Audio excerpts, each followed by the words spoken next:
Ok, así que ahora vamos a hablar de una de las consecuencias de la imagen de Dios en el hombre, que es lo que habíamos estado hablando hace como 2 semanas. Entonces vamos a dejar para la semana que viene el lecture sobre el pecado.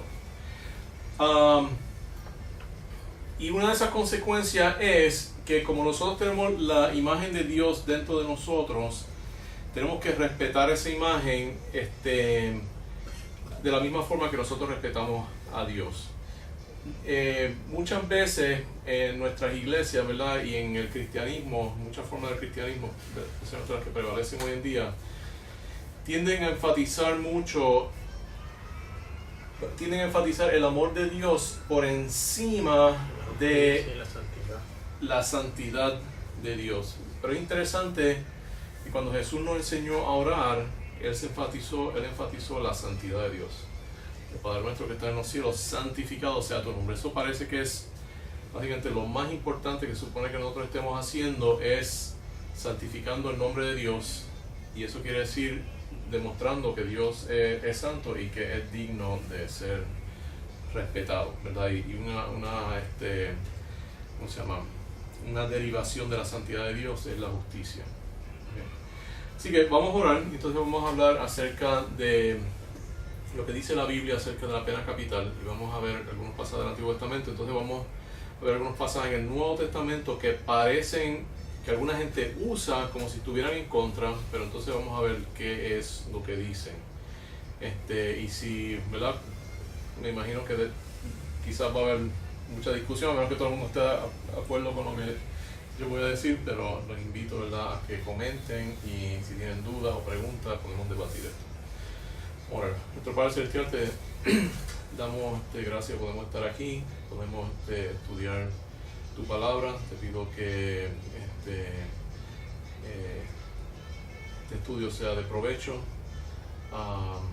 y que nos ilumines de cuál es tu verdadera voluntad, y que podamos aplicar esto en nuestra vida y también en nuestro país, que tanta necesidad tiene de la verdad.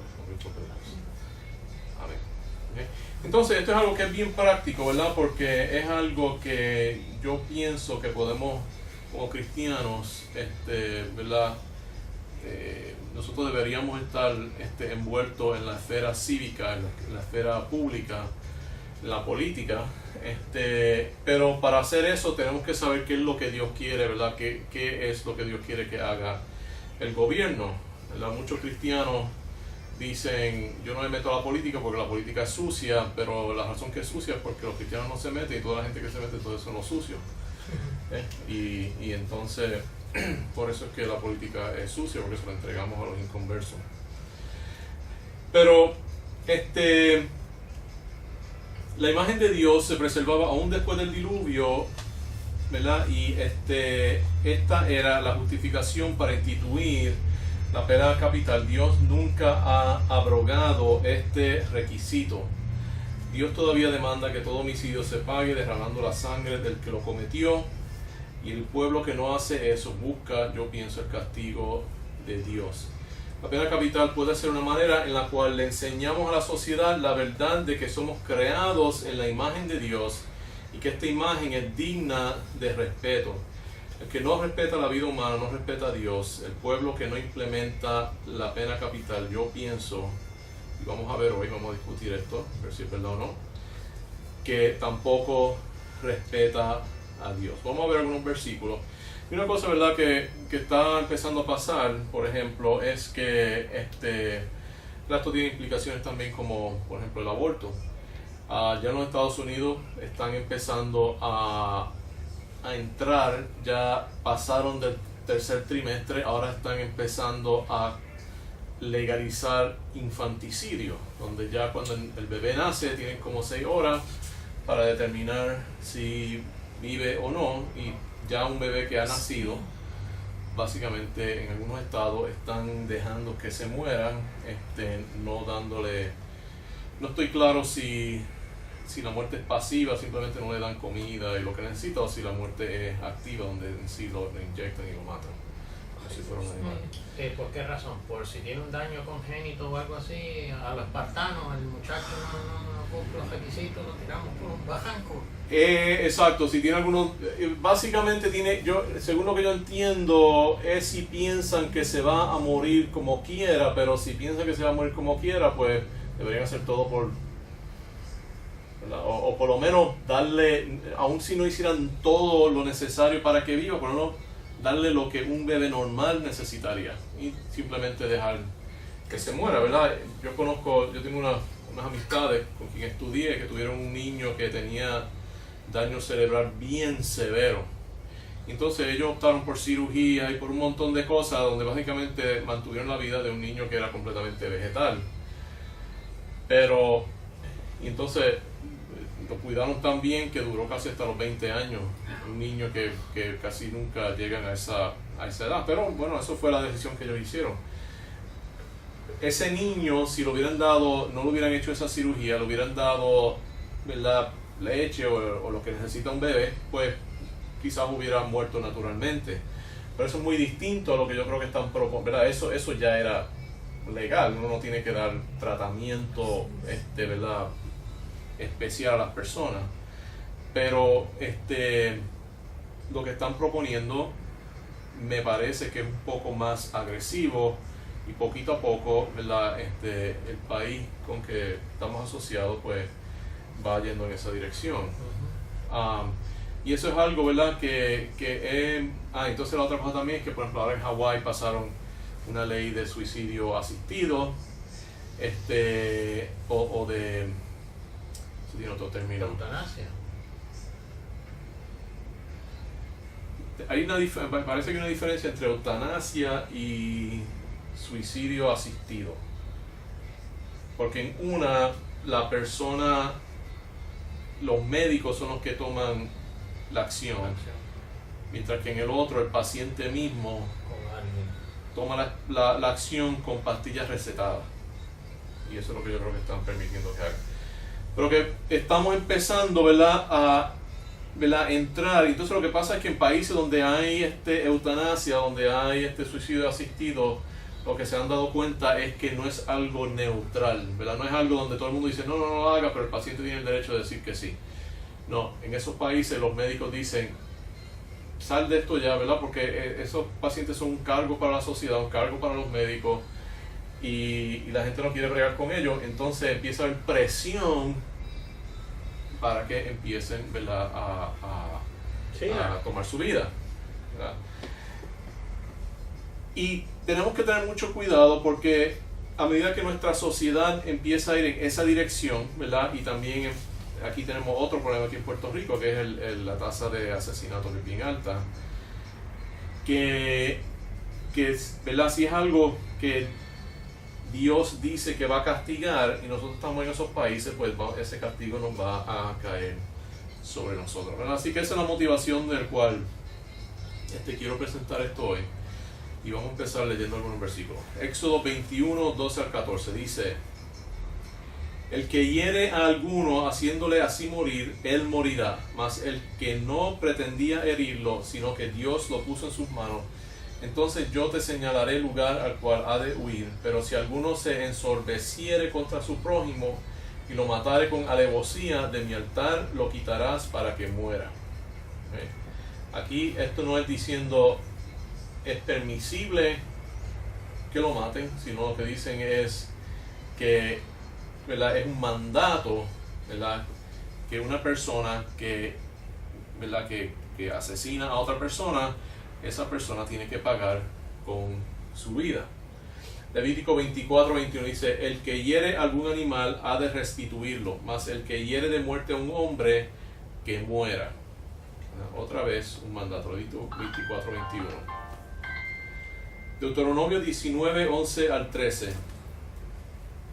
Pero si hubiera alguno que aborreciera a su prójimo y lo acechare y se levantare contra él y lo hiriere de muerte y muriere, si huyere alguna de estas ciudades, entonces los ancianos de su ciudad enviarán y lo sacarán de allí, y lo entregarán en manos del vengador de la sangre para que muera. No le compadecerás y quitarás de Israel la sangre inocente y te irá bien.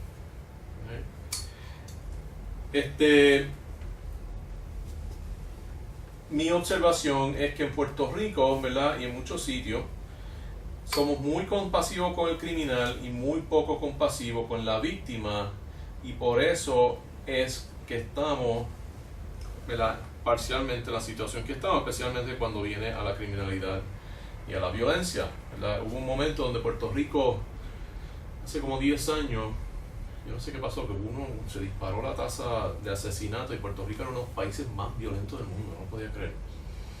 Básicamente los 3 países más violentos del mundo estaban en la cuenca del Caribe. Y por ese año Puerto Rico tuvo una tasa bien alta. Hay un versículo que dice: solamente la muerte del que comete el crimen de asesinato puede librar a la sociedad de la condena que acarrea el homicidio. Esta es una condena del cual toda la sociedad comparte hasta que se haga justicia a la víctima. Mientras siga vivo el culpable, la sociedad participa en su culpabilidad. Número 35, 33 al 34 dice: no contaminarás la tierra donde estuvieres, porque esta sangre amancillará la tierra, y la tierra no será expiada de la sangre que fue derramada en ella, sino por la sangre del que la derramó. No contaminéis pues la tierra donde habitáis, en medio de la cual yo habito, porque yo Jehová habito en medio de los hijos de Israel. ¿Verdad? Eso es algo interesante, porque dice que esa sangre inocente que se derrama contamina toda la tierra, ¿verdad? Y esa culpabilidad, ¿verdad?, nos afecta entonces a todos nosotros, ¿verdad? Y entonces toda la sociedad porta una consecuencia del castigo, ¿verdad? Así que una sociedad que no practica la pena capital, ¿verdad?, como condena para el asesinato, tiene, ¿verdad?, sobre ella, básicamente podemos decir, guindando sobre ella, podemos decir, como un constante castigo por esa injusticia, ¿verdad? La única manera que la sociedad puede librarse de esa condena, además de por la muerte del asesino, es que los gobernantes puedan certificar que después de una investigación exhaustiva no conoce quién ha sido el causante de la muerte. Y en el Antiguo Testamento, aún en estos casos, se ponía a muerte un animal para enfatizar que era sumamente necesario que alguien pagara por esta acción. El asesino sabía quién era el culpable y quedaba con la impresión de que algún día le tocaría pagar por lo que hizo.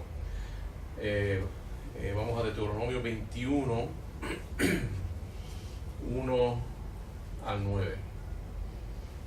Fíjense que esto es bastante detallado, lo que ellos tenían que hacer. Si la tierra que Jehová tu Dios te da para que la poseas fuere hallado alguien muerto tendido en el campo y no se supiera quién lo mató, entonces tus ancianos y tus jueces saldrán y medirán la distancia hasta las ciudades que están alrededor del muerto, y los ancianos de la ciudad más cercana al lugar donde fuere hallado el muerto tomarán de las vacas una becerra que no haya trabajado, que no haya llevado yugo, y los ancianos de aquella ciudad traerán la becerra a un valle escabroso que nunca haya sido arado ni sembrado, y quebrantarán la cerviz de la becerra allí en el valle. Entonces vendrán los sacerdotes, hijos de Leví, porque a ellos escogió Dios para que les sirvan y para bendecir el nombre de Jehová, y por la palabra de ellos se decidirá toda disputa y toda ofensa.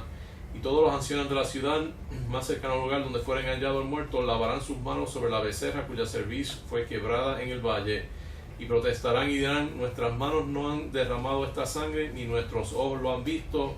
Perdona a tu pueblo Israel, al cual redimiste, oh Jehová, y no culpes la sangre inocente a tu pueblo Israel, y la sangre les será perdonado, y tú quitarás la culpa de la sangre inocente de en medio de ti cuando hicieres lo que es recto delante de los ojos de Jehová. Así que básicamente lo que estaba pasando ahí es que, ¿verdad?, le tocaba el pueblo más cercano. Al pueblo más cercano y al gobierno local, ¿verdad?, aclarar o esclarecer esos asesinatos. Entonces, si ellos no podían hacerlo, entonces venía alguien del gobierno central, ¿verdad?, que inspeccionaba a ver qué es lo que ellos habían hecho, y entonces básicamente certifican que se hizo todo lo que se podía, y no se encontró, ¿verdad?, quién fue culpable. Así que ¿verdad? Estos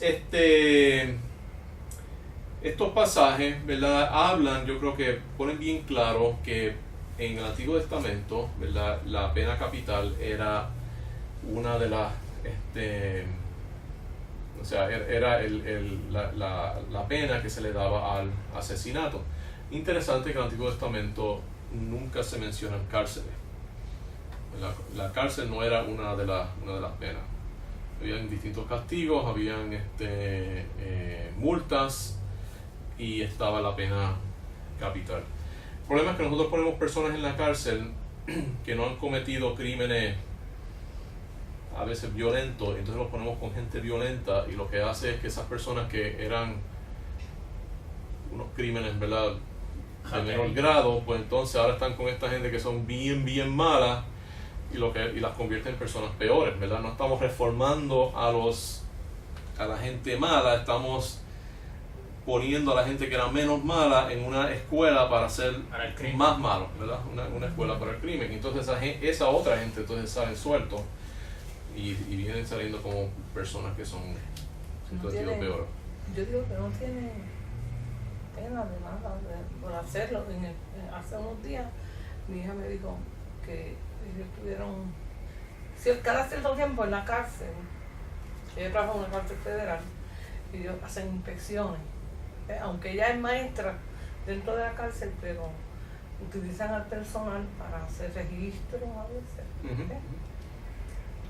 Y uno de los compañeros, ella no estaba, un compañero fue a hacer esa inspección y le dijo a 2 por cada celda. Dijo, levanta a tu compañero, levántalo.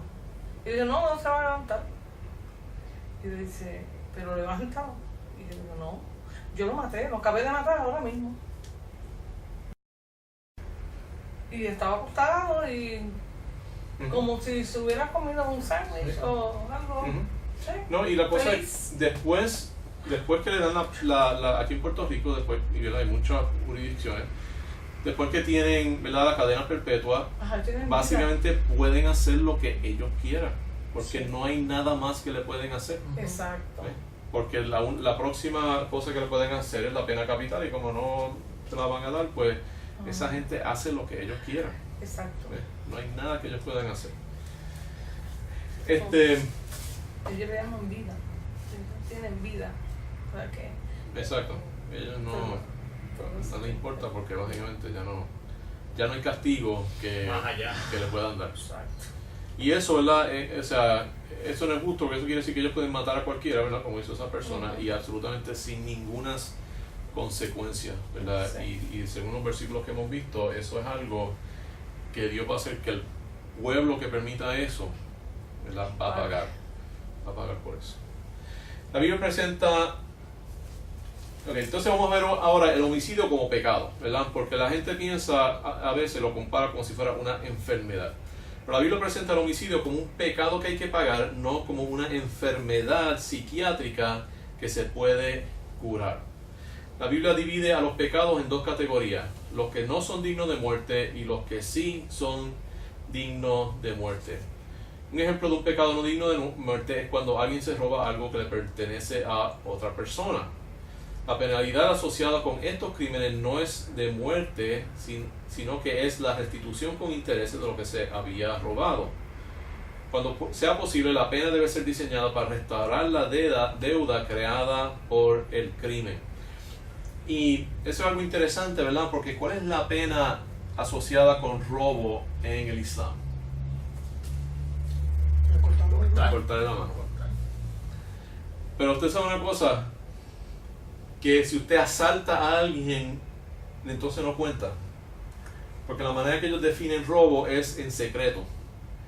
Así que si usted se lo quita, ellos viéndolo, eso no cuenta como robo, eso es un asalto. Y el asalto no tiene esa condena. Tiene una condena distinta. Así que, y es robo también. Si vas a robarte algo, métele un cantazo a la persona y entonces róbatelo, porque ahí no te cortan la mano. Wow.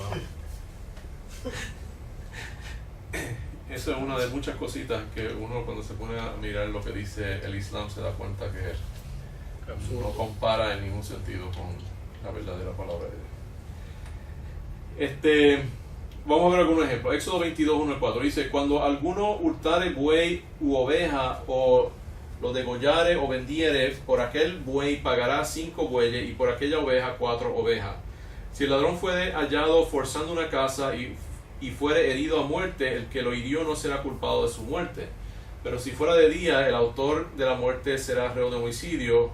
El ladrón hará completa restitución. Si no tuviere con qué, será vendido por su hurto. Si fuera hallado con el hurto en la mano, vivo, sea buey o asna u oveja, pagará el doble. Básicamente lo que está diciendo es: si te robas algo, tienes que restituirlo con intereses. Mientras más difícil sea, ¿verdad? Conseguir lo que pasó, pues más tienes que pagar, ¿verdad? Si ya la vendiste, ¿verdad? Ya la tienes, es más difícil, vas a tomar tiempo en lo que lo pagas, vas a tener que pagar más. Si enseguida lo encuentran y enseguida lo pagas, pues entonces solamente paga el doble. Si no tienes nada con qué pagar, te venden de esclavo, entonces te vendían. Sí.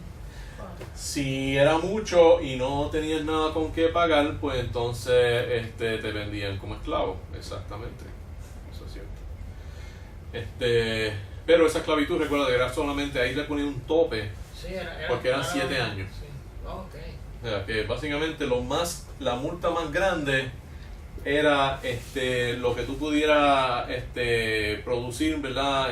Haciendo labor manual por 7 años. Okay. Eso era básicamente. Y sin embargo, los pecados dignos de muerte son aquellos donde lo que se quita no se puede medir en dinero. O sea, donde ninguna cantidad de dinero pueda restaurar el estado que existía antes del crimen, ¿verdad? Si yo choco mi carro, ¿verdad? O alguien me choca el carro o me quita el carro y me dan 2 carros, pues estoy feliz, ¿verdad? Me gané un carro. Estoy mejor de lo que estaba antes del crimen. Quizás, ¿verdad? Hay un poquito de trauma emocional y eso, pero el hecho de que me dan, ¿verdad? 2 carros y ¿verdad? Un buey era como el equivalente básicamente a un carro en esos días. Pues eso restaura básicamente como yo estaba antes, ¿verdad? Ahora, hay algunas cosas que no se pueden restaurar con dinero. Y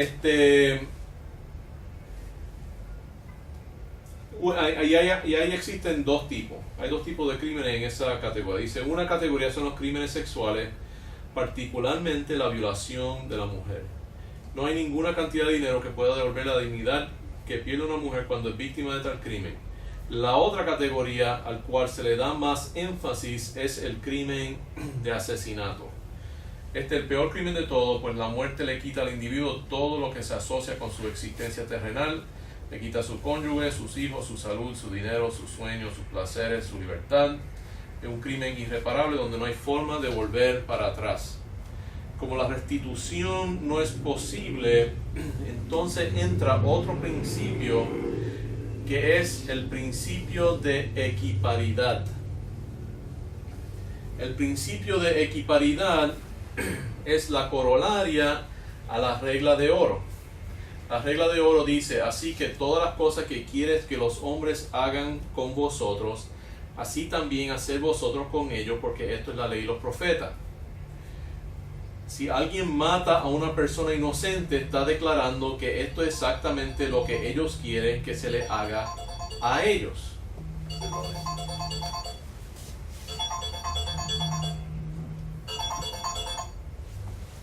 ¿Okay?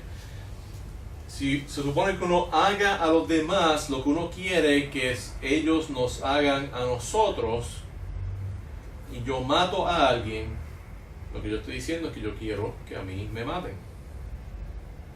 ¿Entienden el...? La regla dice que si yo quiero que me amen, debo amar. Si quiero recibir, debo dar. Si quiero que me ayuden, debo ayudar. Si quiero que me maten, debo matar. Si uno cree que esa ley es una verdad absoluta, uno tiene que creer que también su corolaria lógica es también verídica, y por tanto el asesino, ¿verdad? Lo que está diciendo que lo justo es que a él lo matan. Por lo tanto, se le está dando lo que justamente merece, ¿verdad? Y lo que él está diciendo que él piensa que es lo que él merece, ¿verdad? También el principio de restitución también se basa en el principio de equiparidad. Si alguien le quita un objeto de valor a otra persona, y fíjense esto, ¿ok? Si alguien le quita un objeto de valor a otra persona, se le quitará ese objeto de valor al pillo y se le devolverá a la víctima. Pero en adición a eso, se le añadirá el costo asociado con la pérdida del uso del objeto y los costos asociados con recobrarlo. No obstante, eso simplemente devolver lo que justamente merecía la víctima. ¿Okay? Así que, pero eso no fue lo que hizo el pillo.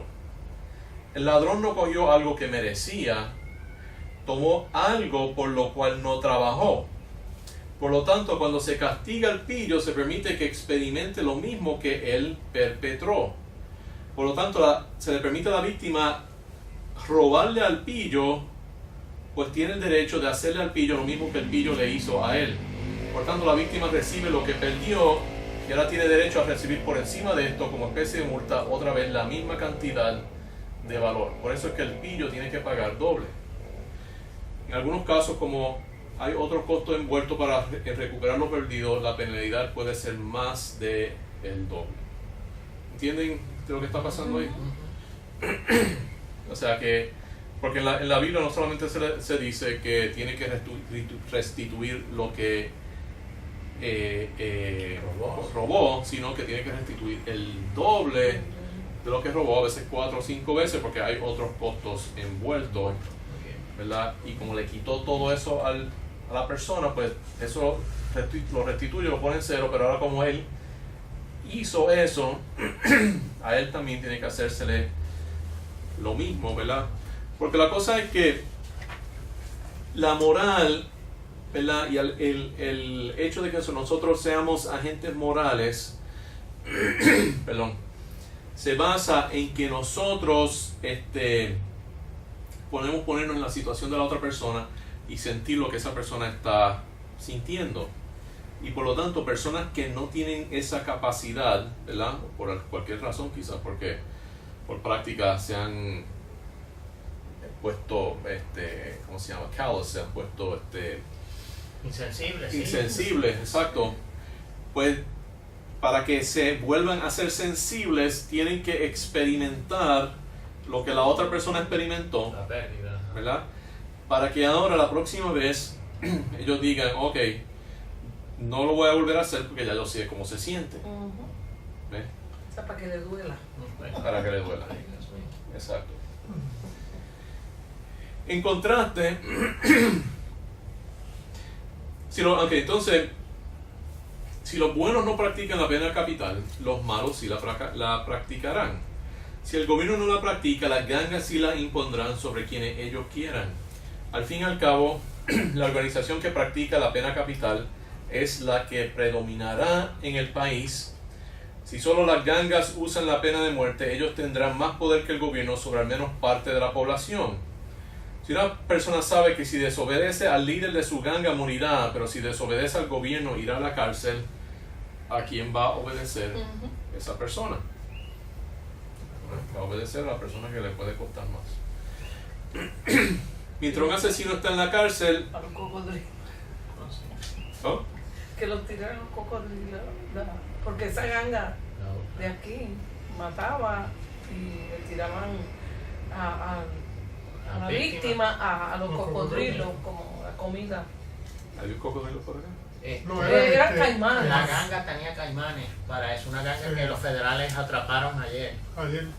Ah, eso fue reciente. Sí, los federales los atraparon ayer.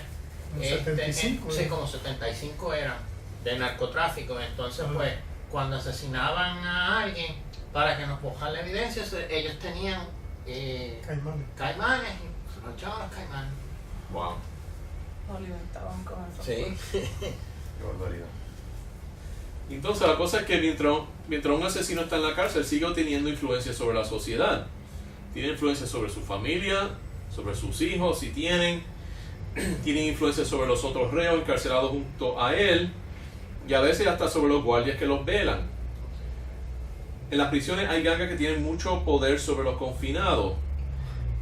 Dentro de estas cárceles, estas gangas siguen implementando la pena capital para poner orden, mientras que si un guardia hiere a un reo, este le puede demandar y el guardia puede terminar pagándole por incapacidad el resto de su vida.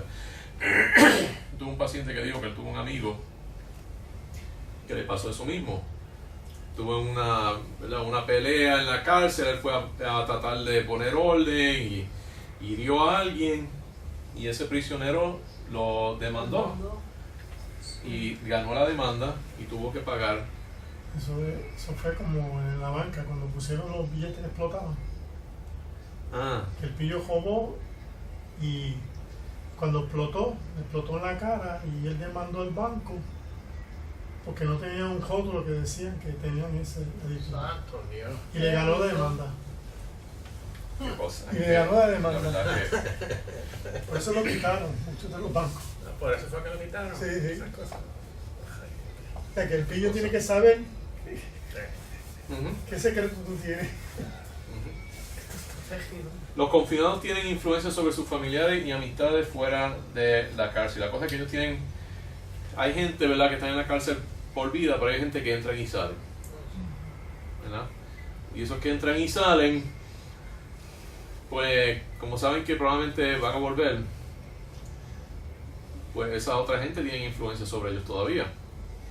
Y hay gente que pueden correr estas gangas fuera de la cárcel desde la cárcel. Hay mucho.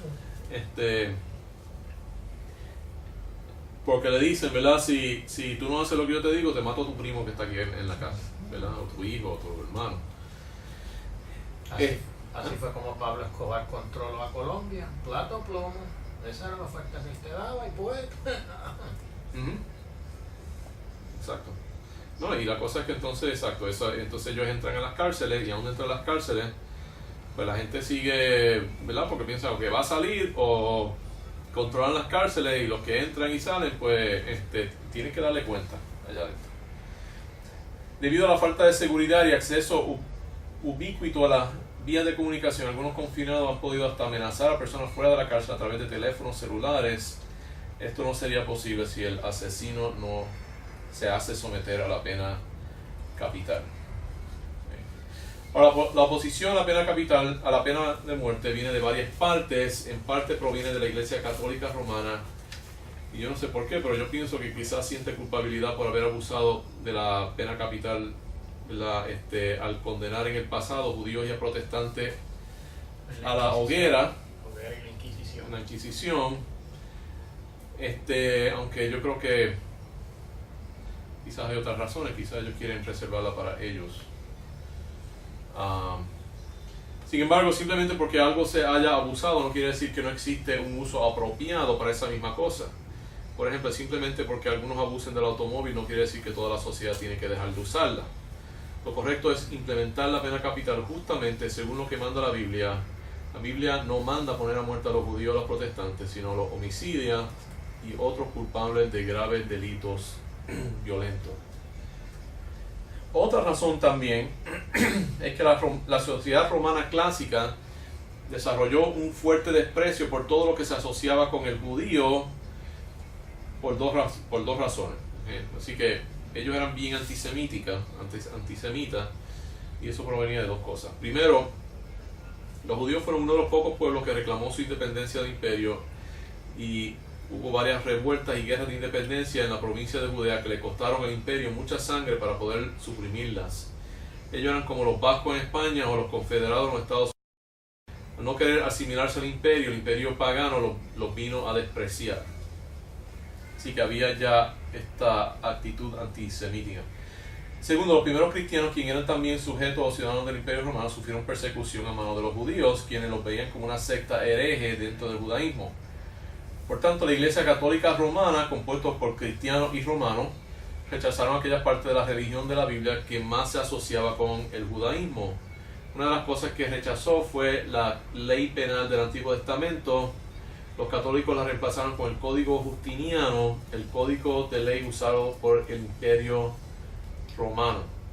De forma parecida, los protestantes clásicos de Europa, quienes salieron de la Iglesia Católica y trajeron con sí mucha doctrina católica, reemplazaron la ley de Moisés con algo nebuloso llamado la ley natural.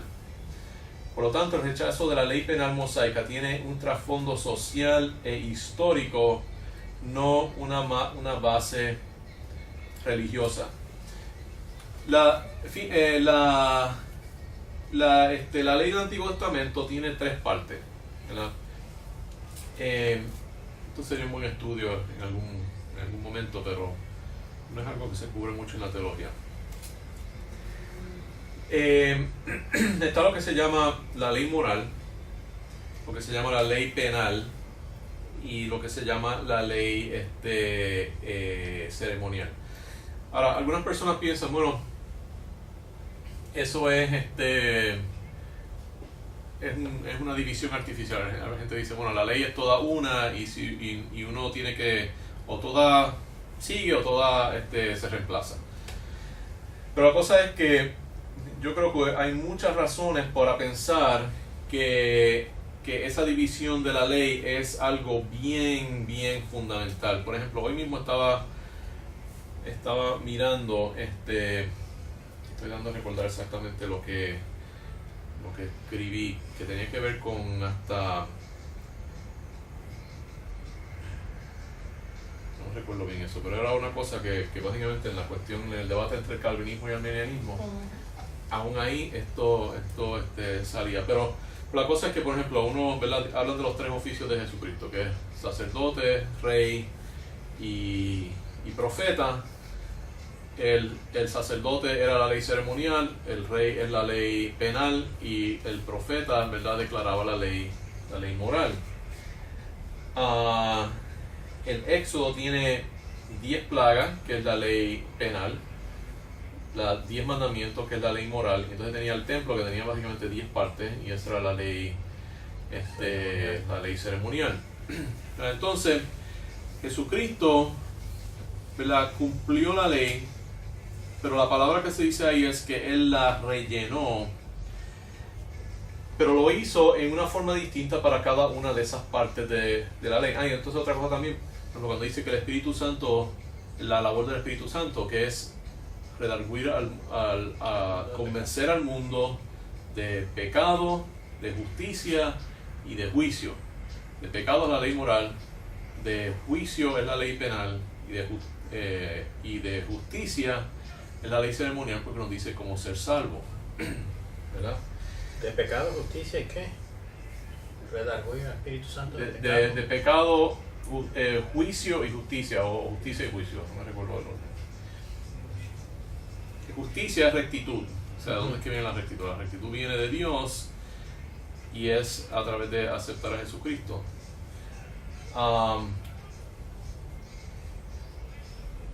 Pablo habla, ¿verdad?, de la ley de pecado que está dentro de la ley de Cristo, y también la ley, ¿verdad?, la ley hecha de mano. O sea que esto sí parece que es algo bastante válido. Y entonces la ley penal, la Biblia nunca dice que esa fue abrogada. Nunca dice que eso fue reemplazado. Ni tampoco la ley moral. Hay gente que dice, bueno, los 10 mandamientos no nos aplican. Pero en el Nuevo Testamento básicamente todos los 10 mandamientos se vuelven se repiten, se vuelve ¿cómo se llama? Instituir. Podemos decir, o se reinstituyen o se vuelven a mencionar, ¿verdad? Se mencionan como válidos, ¿verdad?, en distintas partes del Nuevo Testamento, todos los mandamientos de los 10 mandamientos. La ley ceremonial, con la destrucción del templo, pues ya habían muchas cosas que ya no era posible hacer. Pero la ley penal, nunca dice que esa ya no aplica, ¿verdad? Ahora, tenemos que recordarnos que la ley penal era una ley que implementaba ¿a quién? El gobierno. El gobierno. ¿Ok? No es algo que un cristiano individual va a ir a implementar. Es algo que hace el gobierno. La institución del gobierno. La institución del gobierno. ¿Verdad? Y tampoco es algo que hace la iglesia. La iglesia no es el gobierno.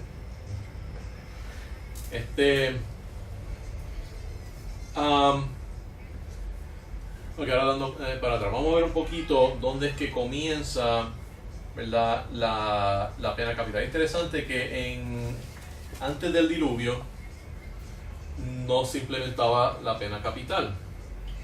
¿Y cuál fue el resultado de eso? ¿Verdad? Fue una violencia, un desastre. Básicamente la gente se destruyeron los unos a los otros y la tierra estaba lleno de violencia. Para evitar eso, además de quizás recortar un poco las vidas, el largo de vida, se instituyó la pena capital. En Génesis 9:6 dice: el que derramare sangre de hombre, por el hombre su sangre será derramada, porque a imagen de Dios es hecho el hombre. Este mandato no es exclusivamente parte de la ley mosaica, sino que es parte de la ley universal dada a toda la humanidad antes de Moisés. Es de notar que la razón dada como justificación de la pena de muerte o la pena capital es que el ser humano fue hecho a imagen de Dios. Esta imagen es parte de nuestra naturaleza intrínseca, algo que nunca cambia. Por lo tanto, mientras seamos mortales, el que cause la muerte de una persona inocente es digno de la pena capital. Interesante, entonces, ¿verdad? Cuando Dios le dio esto a Noé, le hizo otras prohibiciones. Dice específicamente la prohibición en contra de comer sangre.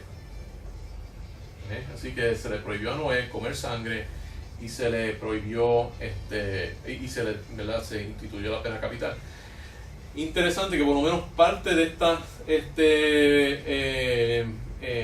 ¿verdad?, de estas leyes fueron reafirmadas por Santiago como válidas específicamente a creyentes cristianos que no eran judíos, ¿verdad?, la parte de no comer sangre, que es otro tema que se puede tocar, ¿verdad?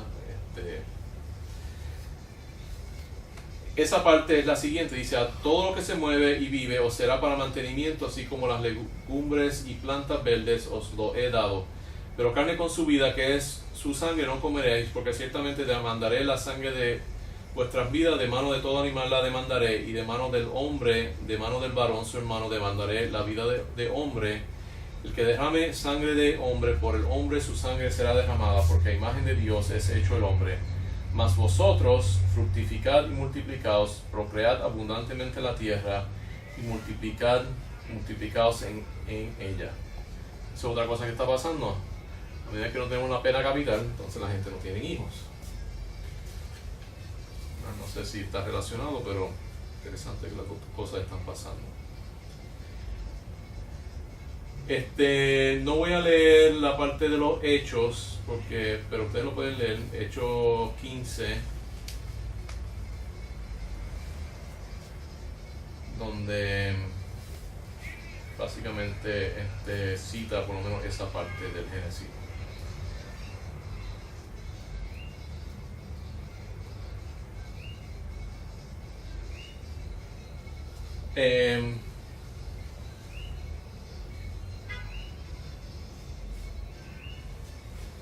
A ver, vamos a seguir. Ok. Vamos entonces a ver cuál es el propósito. ¿Okay? El propósito es el temor de Jehová. La pena capital como medida disuasiva. El primer propósito de la pena capital es ¿verdad?, hacer justicia, pagar por ese pecado. La Biblia presenta el homicidio como un pecado que hay que pagar. Pero el segundo propósito es crear temor contra la comisión del mal. Fíjense que en el Padre Nuestro dice: santificado sea tu nombre, venga tu reino, Dice, hágase tu voluntad como en el cielo, también aquí en la tierra. ¿Verdad? Dios quiere que haya paz en la tierra. Él quiere que los países sean prósperos y sean, ¿verdad? Sean pacíficos, que la gente no se esté matando. Y el cristiano yo creo que tiene una responsabilidad por ser luz y ser sal y tratar, ¿verdad? Vamos a tener un segundito a tomar un break porque es que tengo que tomar un poquito de agua. Un segundito.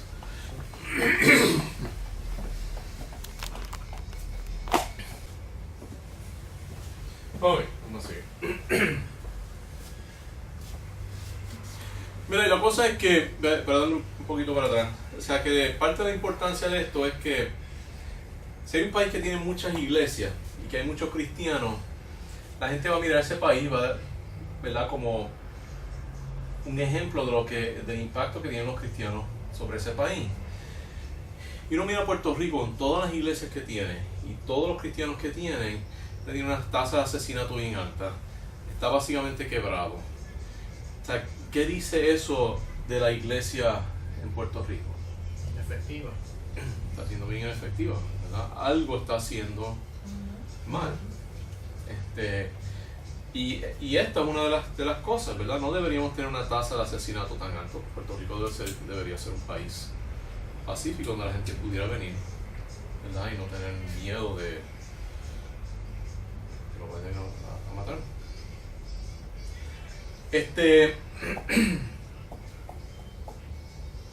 La Biblia presenta el temor contra el mal y contra las consecuencias de hacer el mal como el ingrediente fundamental de la sabiduría. En la Biblia eso se llama el temor de Jehová. Y eso es otra cosa que también yo pienso que muchas iglesias han perdido ese temor de Dios, el temor de Jehová. Yo me recuerdo, yo estaba estudiando escuela dominical en una iglesia que era bautista, pero no era de los bautistas del círculo del cual yo soy parte. Estuvimos por un tiempo en otro grupo bautista. Entonces en su manual decía que el temor de Jehová era un amor reverente. Y la cosa es que, o sea, para mí, o sea, la palabra temor, eso no es lo que significa. O sea, si yo veo, ¿verdad? Si yo me enfrento con un león, ¿verdad? No es un amor reverente, ¿verdad? Ahora, a mi gato, yo quizá le tengo un amor con, ¿verdad? Un poquito de cautela, ¿verdad? Porque si me lo acerco demasiado, va y me mete un arañazo en el ojo, ¿verdad? Y me lo saca. Porque son tan afilados, ¿verdad? Pues al gato, comparado con a muchos de los perros, ¿verdad? Un perro del mismo tamaño, pues yo le tengo un poquito más de cautela en ese amor, pero yo no le temo al gato. Ahora, si fuera un león, pues ahí, o sea, ya no es un amor reverente, ahí es, ¿verdad? Que uno de verdad le tiene miedo. Sí. Y yo pienso que el temor de Jehová debería ir mucho más allá que simplemente un cariño reverente. Debe ser algo más significado, donde uno de verdad le tiene miedo a hacer cosas que pueden costarle. ¿Ve? Este temor preserva la vida y crea una cultura de vida. Sin embargo, donde no hay temor de Jehová, se crea una cultura de muerte. En Puerto Rico no tenemos una pena capital oficial, pero tenemos una cultura de muerte con una alta tasa de asesinato y de suicidios. Cuando no hay una tasa alta de asesinato, la sociedad tiene temor del hombre. La pena capital limpia la tierra de este temor del hombre y lo sustituye por el temor de Jehová. Porque aquí le teme a la gente. Le teme a los pillos y a la gente, ¿verdad? Le teme al hombre. Debemos temerle a Dios. Por eso, nosotros a veces nos ponemos a dialogar de las cosas que están pasando y hablamos, ¿verdad?, de muchos testimonios de la misma gente de la iglesia, que en la iglesia son cristianos. Cuando se montan en el carro, cambian a cristianos. Y que también las iglesias, yo creo que, no sé, eso nosotros hablando, ¿verdad?, que se ha perdido el enseñar la sana doctrina, porque está en la palabra. Entonces se va mucho al amor de Dios. Y se olvida de que fue de la justicia y la santidad de Dios. Exacto. Y entonces pues el pueblo se pierde. Entonces somos hombres y pecamos. Y pecamos, sí, esa es la excusa. Sí, es que el diablo solamente que hiciera las cosas. Ayer estábamos mirando con mi hija y el novio y un amigo de ellos.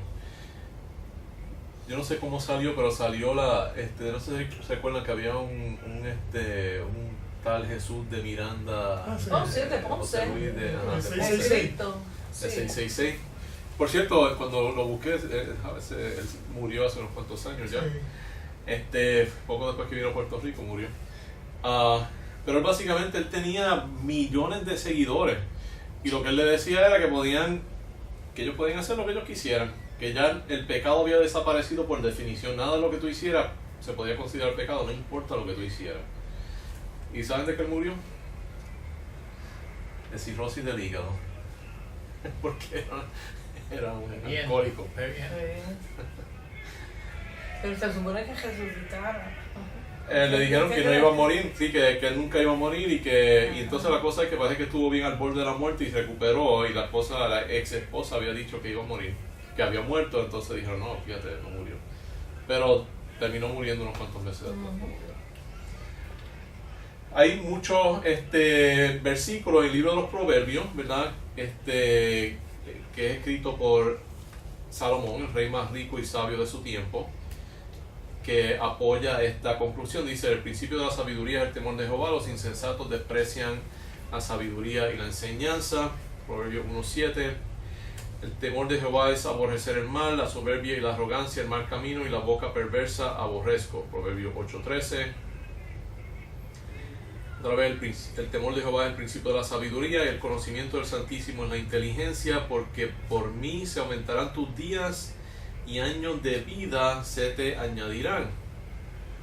Está hablando de largo de vida, de los beneficios que tiene el temor de Jehová. El temor de Jehová es manantial de vida para apartarse de los lazos de la muerte. Proverbios 14:27. El temor de Jehová es enseñanza de sabiduría y la honra precede la humildad. Y yo creo que la idea es que la honra es precedida por la humildad. Con misericordia y verdad se corrige el pecado, y con el temor de Jehová los hombres se apartan del mal. El temor de Jehová es para vida, y con él vivirá lleno de reposo el hombre, no será visitado de mal. De riquezas, honra y vida son la remuneración de la humildad y del temor de Jehová. Así que el temor de Jehová produce sabiduría, el temor de Jehová produce vida, produce todas estas otras bendiciones, y encima de eso, si vemos a la sabiduría, ¿verdad?, también tiene muchas bendiciones, entre las cuales está larga vida, ¿verdad?, y cosas que dicen que son hasta mejor que las riquezas.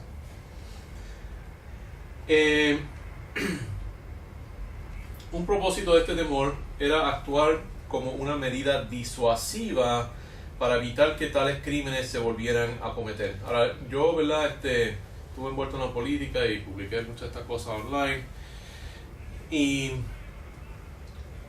gente venía y decía: no, la pena capital no es una medida disuasiva, porque no evita que la gente cometa asesinatos, pero la cosa es que eso no es cierto. Hay estudios que sostienen y contradicen esta conclusión. Ahora, por varias razones es difícil determinar estadísticamente el efecto de la pena capital sobre la criminalidad. Una razón es que el efecto completo de la pena capital puede tomar primero varios años en sentirse. Probablemente tenga un mayor efecto sobre la generación joven que llegará a la edad de más alta incidencia de criminalidad varios años después de la aplicación de esa pena capital. Y también países y estados con un alto nivel de homicidio van a tener una propensidad para mirar a la pena capital como una solución a sus problemas, mientras que países ricos y con una población envejeciente pueden darse el lujo de abolir esta pena. Además, el estado de la economía y la estabilidad política tienen un efecto considerable sobre la tasa de homicidios. Sin embargo, en Puerto Rico, con nuestra alta tasa de criminalidad, no podemos ignorar una herramienta que nos pueda ayudar a controlar esta ola criminal. La Biblia dice que la pena de muerte tiene un efecto disuasivo hacia el homicidio, y creo que los mejores estudios estadísticos también comprueban esta verdad. Y esa es la cosa, ¿verdad? Que vienen estos cristianos y dicen, no, pero eso no es disuasivo, pero la Biblia dice que sí, que es disuasivo. Vamos a leer un versículo aquí que yo creo que dice eso. Cuando alguna cosa te fuere difícil en el juicio, entre una clase de homicidio y otra, entre una clase de derecho legal y otra, entre una clase de herida y otra, en negocios de litigio en tus ciudades, entonces te levantarás y recurrirás al lugar que Jehová tu Dios escogiere, y vendrás a los sacerdotes levitas y al juez que hubiere en aquellos días, y preguntarás, y ellos te enseñarán la sentencia del juicio. Fíjense, eso era como una corte suprema. Interesante, porque en Israel no había una legislatura, porque las leyes ya estaban legisladas. Lo que existía era una corte y una rama ejecutiva. Porque la legislatura es la idea de que nosotros vamos a crear leyes. No deberíamos estar creando leyes, deberíamos estar descubriendo las leyes. Entonces, sigue así, dice, y harás según la sentencia que te indiquen los del lugar que Jehová escogiere, y cuidarás de hacer según todo lo que te manifiesten, según la ley que te enseñen, y según el juicio que te digan harás. No te apartarás ni a diestra ni a siniestra de la sentencia que te declaren. Y el hombre que procediere con soberbia, no obedeciendo al sacerdote que está para ministrar allí delante de Jehová tu Dios, o al juez, el tal morirá. ¿Okay? Así que desacato también es ¿verdad? Tiene pena capital. Dice, y quitarás el mal del medio de Israel, y todo el pueblo oirá y temerá y no se ensorbecerá. ¿Okay? Así que el propósito de la pena capital era que la gente temiera y no se orgulleciera y pensaran que pueden hacer lo que ellos quieran. Así que sí, el propósito era tener un efecto disuasivo. Implementar la pena capital, yo creo que bajaría la tasa de asesinato. Vamos a ir por aquí. El propósito es el evitar que el crimen en cuestión se cometa, para que todo Israel oiga y tema y no vuelva a hacer en medio de ti cosa semejante a esa. Deuteronomio 13:11. El apóstol Pablo en la epístola a los Romanos 13, 1 al 7, dijo que los oficiales del gobierno no llevan la espada en vano, sino que son ministros de Dios para ejecutar venganza contra el malhechor. Dice, somátese toda persona a las autoridades superiores, porque no hay autoridad sino de parte de Dios, y las que hay por Dios han sido establecidas. De modo que quien se opone a la autoridad, a lo establecido por Dios resiste, y a los que resisten acarrean condenación para sí mismos, porque los magistrados no están para infundir temor al que hace bien, sino al malo. O sea que dice, ¿cuál es el propósito del gobierno? Es hacer que los malos temen. Dice, ¿quieres pues no temer la autoridad? Haz lo bueno y tendrás alabanza de ella, porque es servidor de Dios para tu bien. Pero si haces lo malo, teme, porque no en vano lleva la espada, pues es servidor de Dios, vengador para castigar el que hace lo malo. Por lo cual es necesario estarle sujetos, no solamente por razón del castigo, sino también por causa de la conciencia, pues por esto pagáis también los tributos, porque son servidores de Dios que atienden continuamente a esto mismo.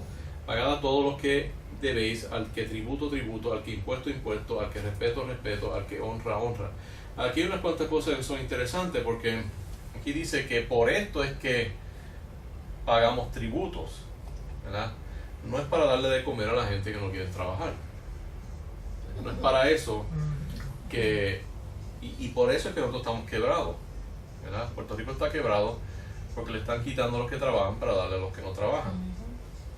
No es porque el gobierno está haciendo lo que debe estar haciendo, no es para pagar el funcionamiento legítimo del gobierno. Y ahora otra cosa también es que dice que el magistrado es servidor de Dios, ¿verdad? Y si el magistrado es servidor de Dios, pues entonces es legítimo que el cristiano esté en esa posición, porque ¿quién va a ser un mejor servidor de Dios? ¿Un ateo que no cree en Dios? ¿Un cristiano que obedece a Dios? Yo pienso que el que es cristiano, que ya es siervo de Dios, va a ser mejor servidor de Dios que un ateo, ¿verdad? O otra persona que no es salva.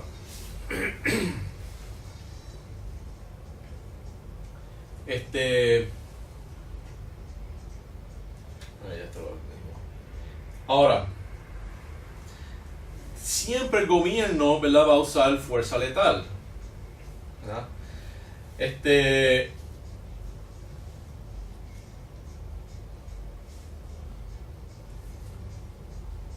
Una persona, ¿verdad? Si una persona amenaza a un policía, ¿verdad?, o le saca una pistola, lo matan, ¿verdad? A una persona que mata a alguien y después se entregan, entonces, ¿verdad?, va a tener cadena perpetua. ¿Y qué es peor?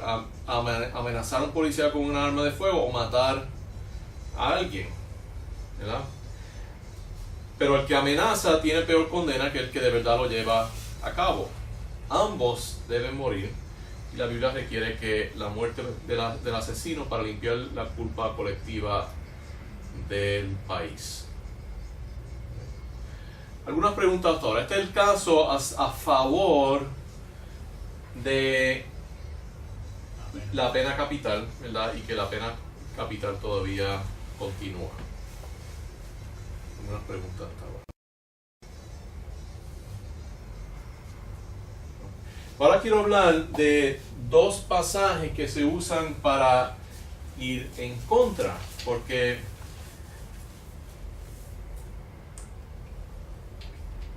yo he oído personas, ¿verdad?, decir en la Biblia que la pena capital es algo que es completamente anticristiano. ¿Cómo pueden decir algo así cuando la Biblia lo manda, ¿verdad?, especialmente el Antiguo Testamento? Pero yo creo que se basa en dos pasajes. Uno de ellos es el Sermón del Monte. El Sermón del Monte es uno de los pináculos de la Biblia, es uno de los pasajes más sobresalientes, es uno de las de un punto de vista literario y filosófico, ¿verdad?, podemos decir que es lo más sublime y importante y grande que ha producido la humanidad, pero obviamente bajo inspiración de Dios, pero alguien lo escribió, ¿verdad? Mateo lo escribió, pero a pesar de todo eso, muchas veces se malinterpretan, ¿verdad? Uno de los pasajes, yo diría, más malinterpretados, empezando por gente que dice que eso no nos aplica a nosotros. Y eso, yo me recuerdo que yo leía el Sermón del Monte y a mí me intrigaba eso, porque yo, ¿verdad?, soy una persona que me interesa mucho la ciencia, y las matemáticas, ¿verdad?, y la tecnología. Y lo que uno ve en la ciencia, la matemática, la tecnología, ¿verdad?, y en la medicina, que es que hay reglas, ¿ves? Y hay un orden, y hay un mundo que funciona en orden, pero también hay creatividad, diversidad, ¿verdad?, complejidad. Y eso sí, a mí siempre me fascinaba. Entonces el Sermón del Monte pues tiene muchas reglas, pero también tiene ¿verdad? Es algo que yo veía como una clave de cómo uno vivir en esta vida y ser exitoso. Pero entonces yo tenía una Biblia, que era la Biblia Scofield, y decía que eso no era para nosotros. Yo decía, ¿cómo puede ser que este pasaje? Porque ya como niño yo sabía que esos eran los pasajes más ¿verdad? Únicos y especiales e importantes de la Biblia. ¿Cómo esta gente está diciendo que el Sermón del Monte no es para nosotros? Dice, eso a mí algo ahí no me cuadra. Y eso a mí me hizo desde niño bien escéptico a lo que se llama el dispensacionalismo, ¿verdad? Eso, y que también en el Antiguo Testamento, en las notas del Antiguo Testamento, decía que Israel debió haber rechazado la ley de Moisés cuando se le ofreció la ley, que debieron haber dicho, no, queremos vivir bajo la gracia y bajo la promesa, nosotros nunca podemos cumplir la ley y no la queremos. Yo dije, yo no creo que de verdad ellos tenían mucha opción. Yo le estaba revelando algo que era bueno, ¿no? Eso no era un trick, eso no era un, ¿cómo se llama un trick en español? No era un truco. Era un truco, Era un truco, Dios le estaba dando eso, ¿verdad? Con todo el fuego de las montañas, y ¿verdad? Y prometiendo lo que eso era lo que iba a ser su sabiduría, y eso era lo que iba a ser próspero en la tierra de Israel, ¿verdad? Diciendo todas estas cosas para que ellos entonces cayeran, ¿ves? Y dijeran que sí, ¿no? O sea, y esas dos cosas a mí me algo fundamentalmente incorrecto en ese sistema, que más tarde vamos a discutir todas esas cosas. Pero una de las cosas era el Sermón del Monte, ¿verdad? Pero entonces hay otros que lo llevan a otro extremo. Dice,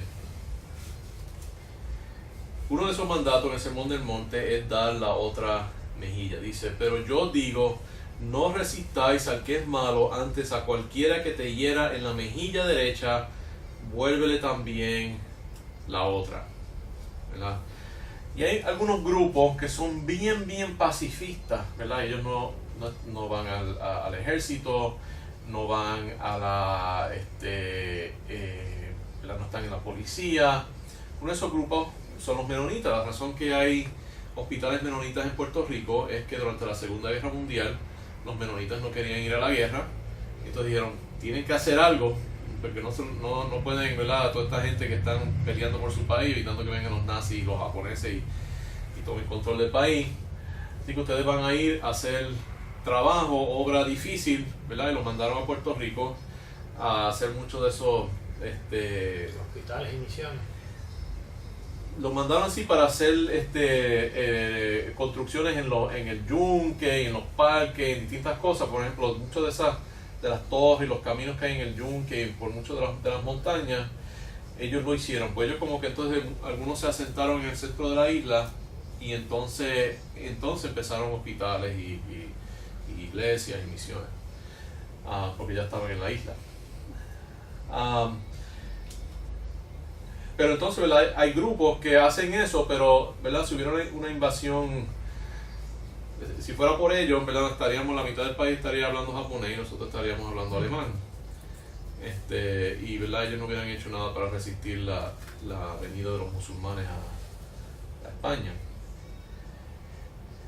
Y el pasaje que usan es este, dice, pero yo digo, yo creo que lo acabo de leer o solamente lo describí. Dice, pero digo, no resistáis al que es malo, ante a cualquiera que te hiera en la mejilla derecha, vuélvele también la otra.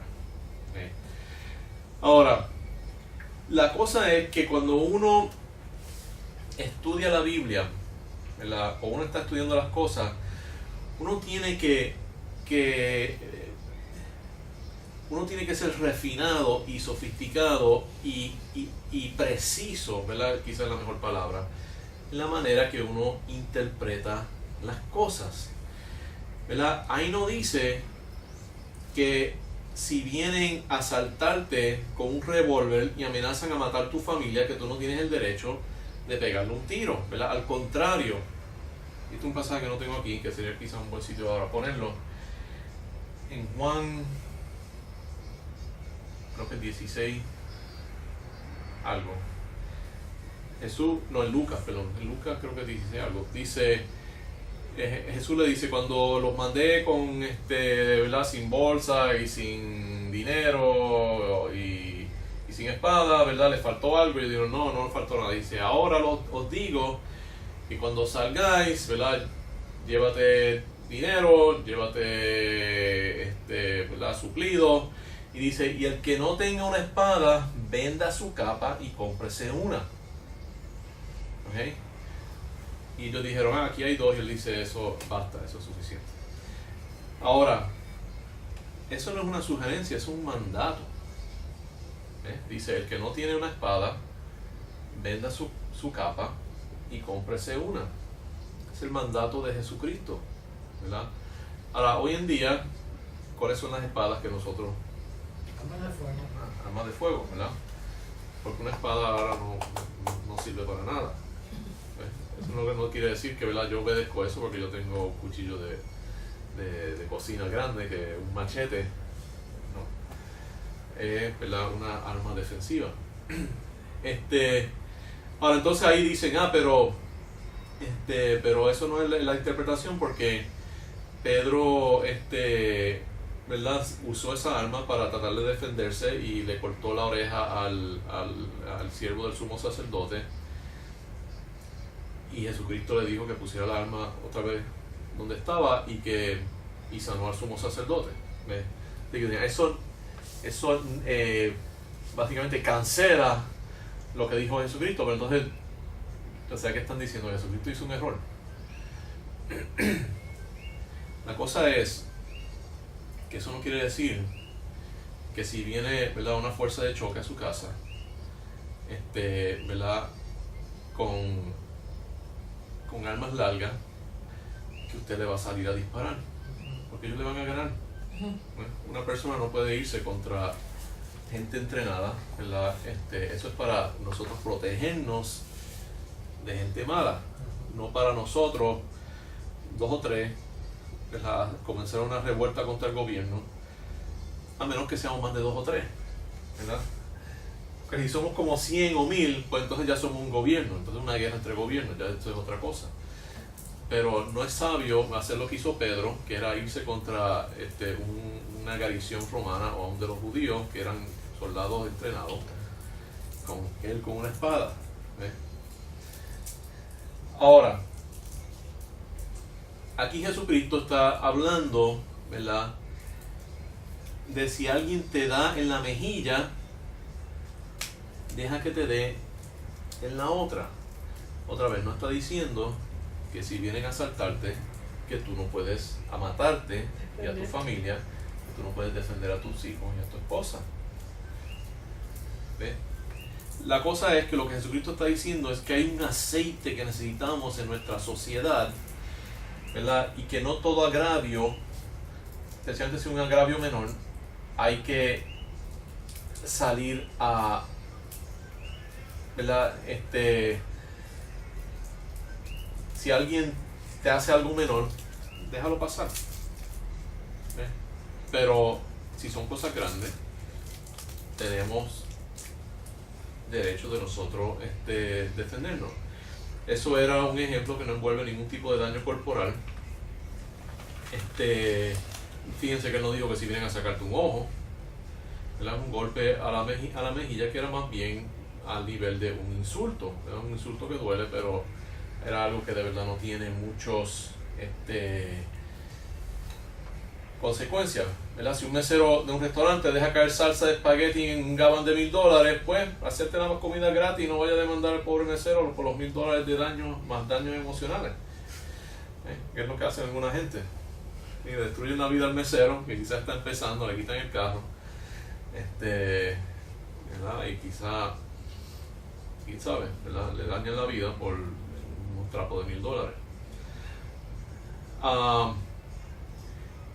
La barrera entre la ley penal y la ley moral se llama misericordia. Se basa en la idea que todos somos pecadores falibles y todos cometemos errores, sea por descuido, sea por accidente o a veces hasta por intención. Hay un punto donde el mejor rumbo es dejar que Dios y las leyes que Él ha puesto en nuestra naturaleza social tomen venganza por nosotros. Si ese mesero sigue dejando caer comida, eventualmente lo van a botar y sufrirá las consecuencias de su descuido o falta de habilidad. Esta misericordia es como un aceite que lubrica la maquinaria de la sociedad. A esto es lo que se refiere muchas de las enseñanzas del Sermón del Monte. Cuando Jesucristo dijo que diéramos la otra mejilla, se está refiriendo a un insulto. Otra vez, eso no quiere decir que si vienen a asaltarme de noche en la casa, que debo dejar que me maten a mí, a mi esposa y a mis hijos para sin darle a los pillos una buena pelea. Esto quizá parece una interpretación débil y que Jesús no se enfocaría en algo tan insignificante. Sin embargo, o sea que dicen, no puede, eso no puede ser nada más lo que le está diciendo. Pero nuestra sociedad se ha convertido en una sociedad altamente litigiosa. Las personas por cualquier ofensa se demandan los unos a los otros y a veces lo ven hasta como una manera de lucrarse a cuenta de los demás. Una demanda puede ser tan destructiva como un asalto. Yo he conocido médicos que han sufrido ataques al corazón por una demanda y escuelas privadas y religiosas que han cerrado debido al costo de tener que defenderse de demandas frívolas. Yo estaba, ¿verdad?, en la junta de una escuela y había una gente que se le estaba rentando el kiosco. Y entonces nos estaban haciendo un trabajo y alguien vino y dijo que podían hacer, ¿verdad?, por pagarnos más renta y dar mejor servicio. Y pues dejamos cancelar el contrato a los que estaban arrendando y se lo dimos a la otra persona. Y esa gente demandó diciendo que ellos eran empleados de la universidad, de la escuela, que los votaron injustamente y se fueron a demandar la escuela. Entonces, ¿verdad?, pues la escuela tiene un caso, pero eso cuesta dinero, que tienen abogados y tal, ¿verdad? Entonces, ¿quién va a atender a eso, verdad? Y yo lo que dije es que, ¿verdad?, cuando se gane el caso hay que contrademandarlo. Exacto, ¿verdad? Y recuperar el dinero. Pero entonces la gente decía, sí, pero ¿quién lo va a hacer, verdad? Porque todos estamos de voluntarios aquí en la Junta y eso también cuesta dinero y tampoco se sabe si vamos a ganar, ¿verdad? Pero ese tipo de cosas crea en nuestra sociedad o sea, es como la diferencia entre estar guiando sobre una carretera pavimentada y una carretera con gravilla. Porque es tan áspera para llegar con la gente a veces que no se puede hacer nada. Hay padres que por un agravio imaginario están dispuestos a cerrar una escuela y quitarle oportunidades educativas a cientos de otros niños y jóvenes. Y estos son casos que yo conozco personalmente. Una escuela cristiana que cerraron en una de las ciudades de los bautistas aquí en Puerto Rico, porque alguien dijo que pensaba que se supone que el hijo de él fuera el estudiante del año y fue otra persona y demandaron a la escuela y terminaron cerrando. ¿Ves? Mientras que otros países se enfocan en producir ingenieros y científicos, los Estados Unidos produce abogados. ¿Ves? Y no necesitamos tanto abogados. Nuestra meta debe ser una sociedad pulida donde la gente en su gran mayoría se lleven bien y se traten los unos a los otros con respeto. Para que eso sea posible hay que aprender a pasar por alto los agravios de menor importancia. Sin embargo, aquellos que están dispuestos a quitarle la vida a otra persona tienen que ser frenados drásticamente. En el caso de un crimen, nuestra misericordia debe extenderse a la víctima y a las futuras víctimas potenciales, no al criminal. La misericordia se basa en reconocer que en muchos casos nosotros podemos cometer los mismos errores que nos agravia al momento. A todos a veces se nos olvidan las cosas y cometemos errores y dejamos caer cosas. Sin embargo, nadie debe contemplar ser un criminal. Hay cosas que ningún ser humano justo debe tolerar. El apóstol Juan dijo que hay pecados dignos de muerte y que por los que cometen tales pecados ni tan siquiera debemos orar. El apóstol dice, si alguno viera a su hermano cometer pecado que no sea de muerte, pedirá y Dios le dará vida. Esto es para los que cometen pecados que no sea de muerte. Hay pecado de muerte por el cual yo no digo que se pida. Toda injusticia es pecado, pero hay pecado no de muerte. Así que Juan también hace esa división. pecado de muerte, ya por eso no debemos pedir. ¿Verdad? Lo que debemos pedir es que se haga justicia y que el que tenga que pagar, pague, y si de verdad él se arrepiente y sigue a Dios, pues él puede participar en que la gente tenga temor de Jehová.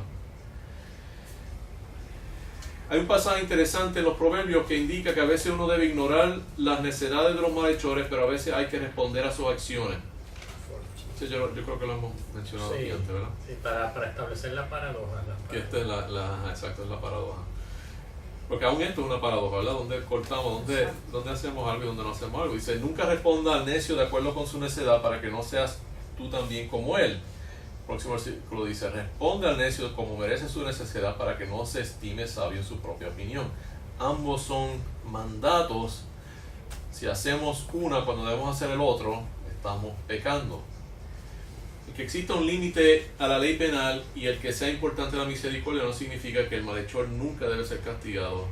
Sabiduría consiste en saber cuándo se debe castigar y cuándo se debe demostrar misericordia. Desviarse a un lado o al otro de ese balance crea una injusticia.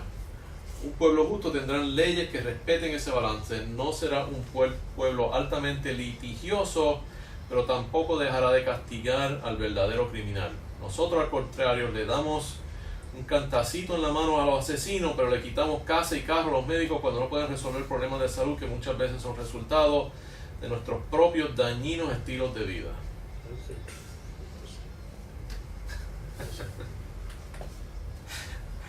Así que ese es el sermón del monte y la pena capital.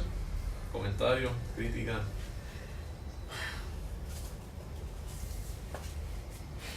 Tengo unos minutitos. Ahora quiero hablar de una cosita más, todavía no son las 9. ¿Están conmigo? Sí. Espero que noten que lo encuentren interesante. Por lo menos algo de qué pensar. Lo único que yo le puedo decir es que, como es, si bien dice, estaba comentando usted, ¿verdad? Que también la palabra dice, ¿verdad? Que es mejor dar que recibir. Yo no quiero, ¿verdad? Yo no voy yo no voy a defender a mi casa, ¿verdad? Pero no voy a quedarme con de manos cruzadas. Exacto. Pero pues también uno tiene que pensar, son tantas cosas. La misericordia, ¿verdad? Pero el que es malo, pues. Sí, porque hay muchos niveles de esto, ¿verdad? Porque, por ejemplo, está la pregunta, ¿debe uno tener un arma en su casa? ¿Debe uno, verdad? Y eso tiene sus pros y sus contras. Esta semana, un conocido de nosotros, el nieto, se suicidó con el arma de su padre. Pues, probablemente se hubiera suicidado anyway, pero el tener un arma quizás lo hizo un poco más fácil.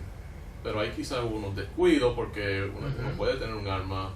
Hay una cosa tener niños pequeños y no tener un arma, que es mucho más difícil que ellos lo consigan, pero ya si tienen hijos teenagers, pues debe tenerlo mucho más protegido, ¿verdad? Porque un nivel de seguridad mayor. Los teenagers a veces son locos o quizás por un tiempo no tener un arma. ¿Verdad? Pero entonces está el nivel de gobierno, donde, ¿verdad? Yo pienso que hay maneras de instituir la pena capital aquí en Puerto Rico en una forma que, ¿verdad? Porque mucha gente dice, pero mira toda esa gente que fueron injustamente puestos en death row y que después encontraron que no eran culpables.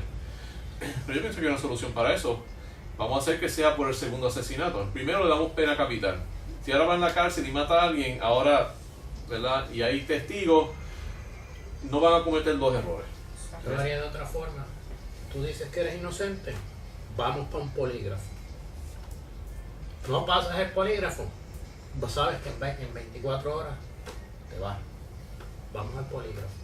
Lo que pasa es que el polígrafo es inconstitucional, no sé por qué, porque el gobierno lo utiliza dentro para entrevistar a muchos de sus empleados federales. A mí me pusieron en un polígrafo. Usted lo pasa, usted dice, sí, no sé, pues, lo pasa. Pero el que no, hubo una chamaquita que entró con nosotros Y ella se trató de pasar de listo con el tipo, con el del polígrafo. Lo tuvo allí el día completo, la hizo llorar. De mí en 3 horas, pum, pum, pum, hora y media. 3 horas fue el papeleo, en hora y media, ¡pam! El polígrafo funciona si no Estados Unidos no lo utilizara con sus propios agentes y sus propios empleados federales.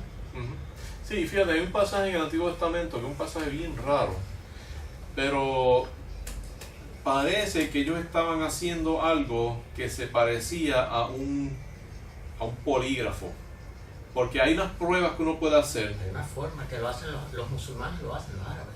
Los árabes, entonces en el África también. El cuchillo caliente, pero no me acuerdo si era cuando uno salía, era que si tú mentías, no recuerdo cuál era que si salivabas, cuando decías la verdad, cuando mentías, y entonces pues ellos probaban eso con el cuchillo caliente. Exacto, yo creo que es que no salivas cuando mientes. Ok. Entonces en unas tribus de África lo que hacían era que le daban mucha harina, y te llenaban la boca de harina. Y si terminabas tosiendo y la harina salía en polvo, pues era mentira. Era mentira y te ejecutaban. Si podías comértela, pues y no salía y te la podías tragar, pues entonces salías absuelto. Y eso responde a los niveles de adrenalina y de, ¿verdad? El polígrafo tiene 3 sensores, tiene el polígrafo. 3 tipos de sensores. Es que yo utilicé, hay unos más sofisticados y tienen otros más. Y aunque yo no lo pondría solamente, ¿verdad?, basado en el polígrafo, pero eso debería ser una evidencia, ¿verdad?, que permitirían, además de los testigos y las otras cosas. Pero, ¿verdad?, hay muchas de esas cosas, igual que las pruebas de DNA, ADN. Hoy en día, ¿verdad?, es mucho más, yo pienso que es mucho más confiable. Y la cosa es que si se sigue las reglas del Antiguo Testamento, que era tener 2 testigos, ¿verdad?, o sea, no todos los asesinatos hay que esclarecerlo, ¿verdad?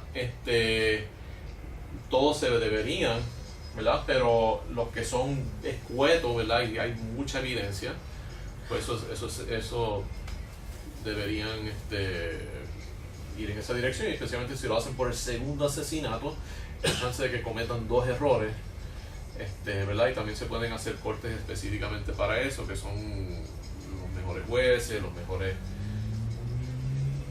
policía, ¿verdad? ¿De qué manera yo pienso que hacer eso?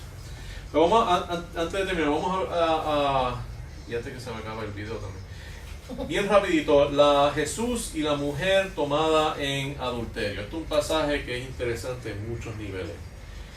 El pasaje que más frecuente se usa para argumentar en contra de la pena capital es el pasaje de la mujer tomada en el acto de adulterio y traída a Jesús. Vamos a leer súper rápido. Juan 8, 3 al 11. Dice: entonces los escribas y los fariseos le trajeron una mujer sorprendida en adulterio, y poniéndola en medio le dijeron: maestro, esta mujer ha sido sorprendida en el acto mismo de adulterio, y en la ley nos manda Moisés a apedrear a tales mujeres. Tú pues, ¿qué dices? Maestro, decían tentándole para acusarle, pero Jesús, inclinado hacia el suelo, escribía en tierra con el dedo. Y como insistieran en preguntarles, se enderezó y les dijo: el que de vosotros esté sin pecado sea el primero en arrojar la piedra contra ella. E inclinándose de nuevo hacia el suelo, siguió escribiendo en tierra.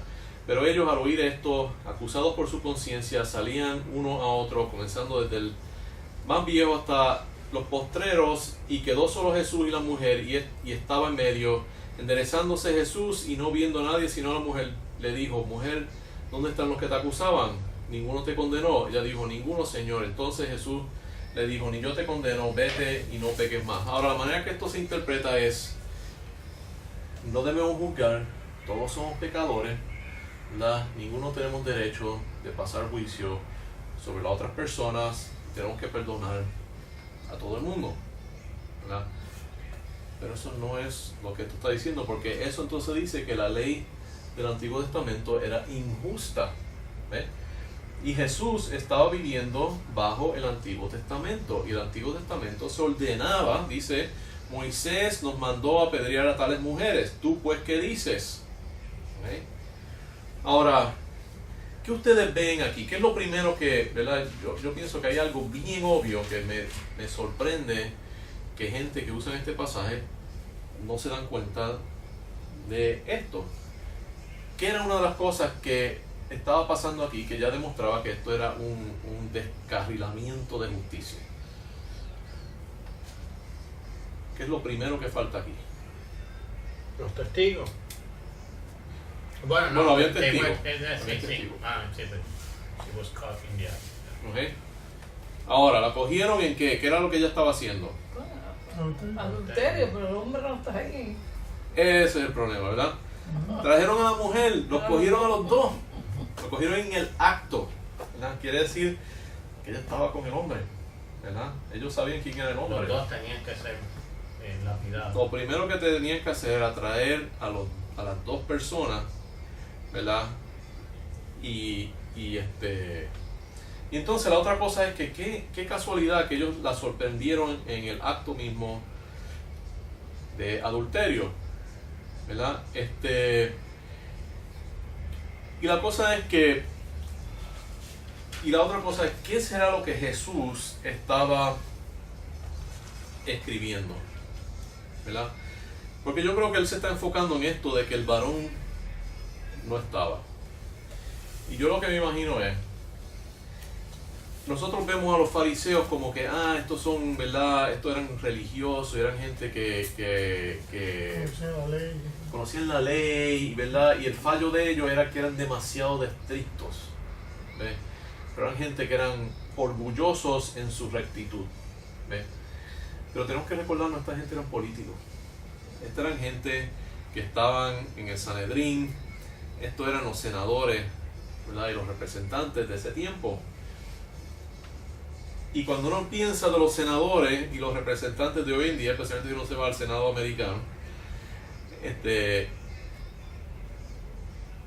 ¿verdad? Que uno piensa de la moralidad de esa gente. Por ejemplo, piensen del presidente de los Estados Unidos actual, o de los Kennedys, o de los, ¿verdad? Y toda esa gente son así, ¿ves?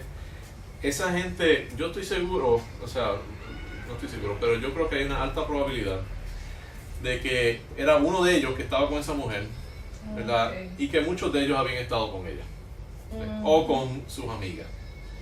Y lo que Jesús empezó a escribir fue fulano de tal, octubre 10 del año pasado, fulano de tal, en aquella casa hace 2 días, ¿verdad? Entonces por eso cuando él dice el que esté sin pecado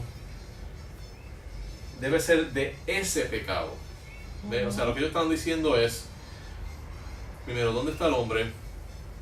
Y segundo, pues vamos a apedrear a todos los adúlteros que están ahí, ¿ves? Y probablemente todos ellos iban entonces, tenían que ser apedreados. Entonces no quedaba nadie que podría salir libre. Y cuando todos se fueron, entonces ahora no había testigos. Jesús no la podía condenar porque Jesús no la vio hacer eso, ¿verdad? Jesús es Dios, pero como hombre, él no sabía si ella había hecho o no. Él no fue testigo ocular, y sin testigos oculares no se puede, no hay caso. Así que él dijo, ¿dónde están los que te acusaban? Dice, ninguno está, ¿verdad?, standing by su acusación, ¿verdad? No están apoyando su acusación, la dejaron caer. Pues entonces no hay caso. Y después yo no tampoco te condeno, vete y no peques más. ¿Ven? Así que, entonces otras cosas. Primero, vamos a analizarlo rapidito. 5 minutitos. Fíjense que esto primero no es un caso que vuelva un asesinato. Por lo tanto, lo más que se podría alegar es que no se debe castigar al adulterio con la pena capital. Este pasaje no implica que Jesús se oponía a la pena capital por asesinato. Pero sin embargo, tan siquiera demuestra la oposición de Jesús en teoría a la pena capital por adulterio, ¿verdad? Y ya hablamos un poquito acerca de esto, ¿verdad? A ver.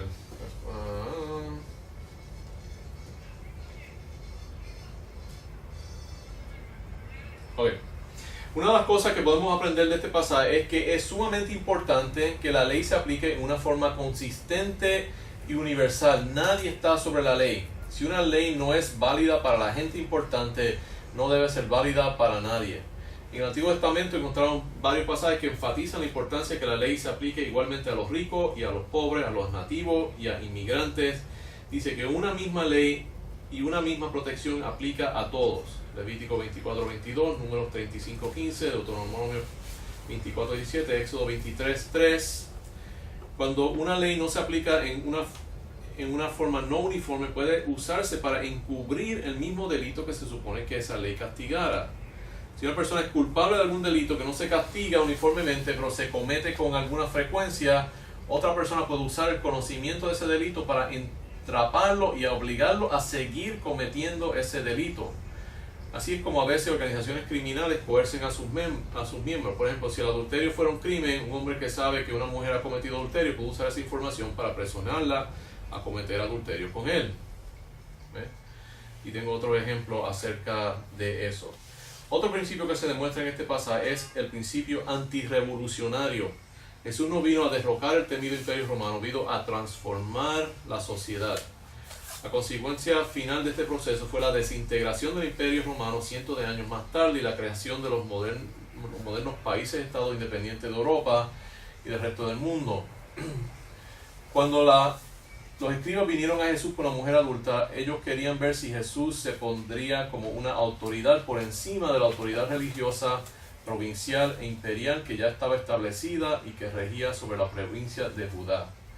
Muy cierto que Jesús tenía autoridad sobre todos estos gobiernos ya que es Dios, pero como también vino para ser nuestro ejemplo, se sometió a los gobiernos establecidos tal y como Él requiere que hagamos. Entonces, este principio es un corolario al principio de la universalidad de la ley, pues la implementación de la ley debe caer sobre la base más amplia y universal de la sociedad. Un pequeño grupo revolucionario no tiene el derecho de pasarle juicio a un grupo de tamaño mayor que sigue el gobierno establecido. Hay pasajes que hablan de eso y dice: no seguirás a mal ni responderás en litigio inclinándote a los más para hacer agravios. El hecho de que alguien piense que una injusticia se ha cometido no le da derecho a esa persona a tomar la justicia en sus propias manos, a menos que esté dispuesto a pagar por sus acciones. En la gran mayoría de los casos, el cambio debe ser a través de los medios ya establecidos. Jesús habló acerca de eso en algunas partes, en otros versículos.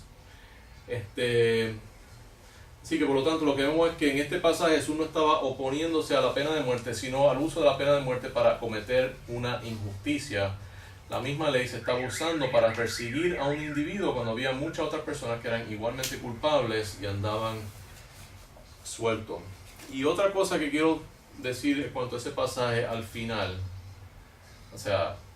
es que esto es uno de los pasajes que textualmente hay más controversia en cuanto a si de verdad era parte original del Evangelio de Juan, porque muchos de los manuscritos antiguos no contienen ese pasaje y hay muchos que los contienen al final como un apéndice o hasta en otras partes dentro del Evangelio de Juan. Alguna gente dice porque eso era tan controversial que los quitaron, pero que estaba inicialmente, pero que vemos, ¿verdad? Aún si aceptamos que sí es parte de la Biblia, pues no tiene absolutamente ninguna contradicción envuelta en ella, pero que también tenemos que tener cuidado de basar una teología completa sobre un pasaje que tan siquiera está atestado por los manuscritos más antiguos de la Biblia, porque no se encuentra en muchos de ellos. Así que con eso terminamos. Son las 9. Está un poquito cansado. Está mirando el reloj. No, me enviaron un mensaje. Porque es un reloj de... Oh, wow, que manda mensajes. Y hablamos por ahí. Nueva tecnología. Eso lo predijeron cuando hicieron a Dick Tracy, mira. Eso Sí, lo está diciendo ya ella. Exacto. Será interesante ver cómo eso progresa. Sí, yo me recuerdo eso de Dick Tracy. Es más, yo me recuerdo una vez que yo hice un pequeño play sobre eso. Tenía un relojito, entonces tenía y hablaba y decía unas cositas porque eso era tan cool. Y ahora lo hacen de verdad.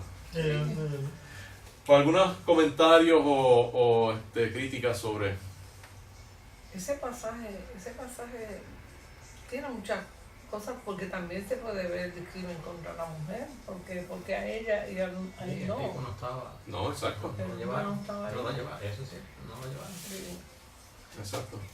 ¿No? Y esa es la cosa. Y como ellos sabían que eso estaba pasando. Ujú. Ellos ya Exacto. sabían que es. Velando con un boquetito. Entre tanto también. Ellos probablemente la conocían.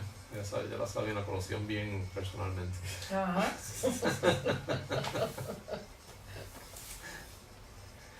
Ok, pues vamos a pagar esto entonces. El examen, ¿cuál va a ser? Exacto.